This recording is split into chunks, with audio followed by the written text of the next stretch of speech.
তুফানের সাফল্য আমার একার নয়, পুরো দেশের মানুষের, এমনটাই বললেন মেগাস্টার শাকিব খান।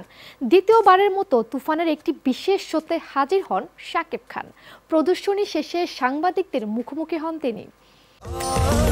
স্বাস্থ্যকর অল টাইম ফ্যামিলি কেক, সব সময় অল টাইম হেলদি লাইফ। সারা দেশের সিনেপ্রেমীরা মেতে আছেন তুফান ঝড়ে।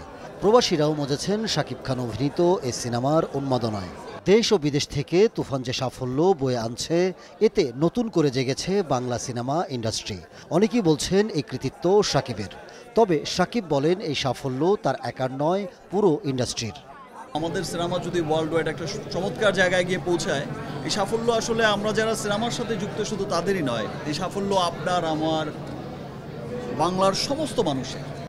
শাকিব খান জানান, প্রচণ্ড গরমের মধ্যে 46 ডিগ্রি তাপমাত্রায় হাসি মুখে শুটিং করার কথা, সেটার ফলাফলও পাওয়া যাচ্ছে এখন।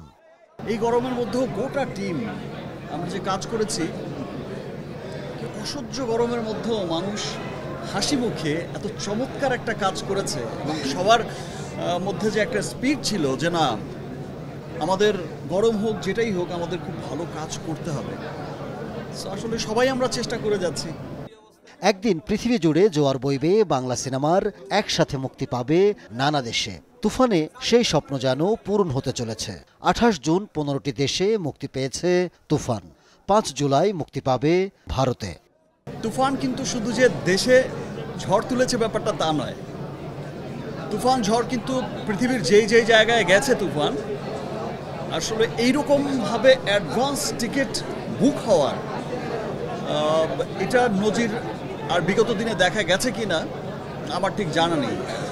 তুফানের অনুপ্রেরণায় শাকিব খানের সামনের সিনেমাগুলো হবে মানসম্পন্ন, এমনটাই জানান তিনি। রিমার কার্লেনের পক্ষ থেকে আজকের এই শো দুটোর আয়োজন করা হয়েছে। Ahmed Tauquir, showbiz tonight.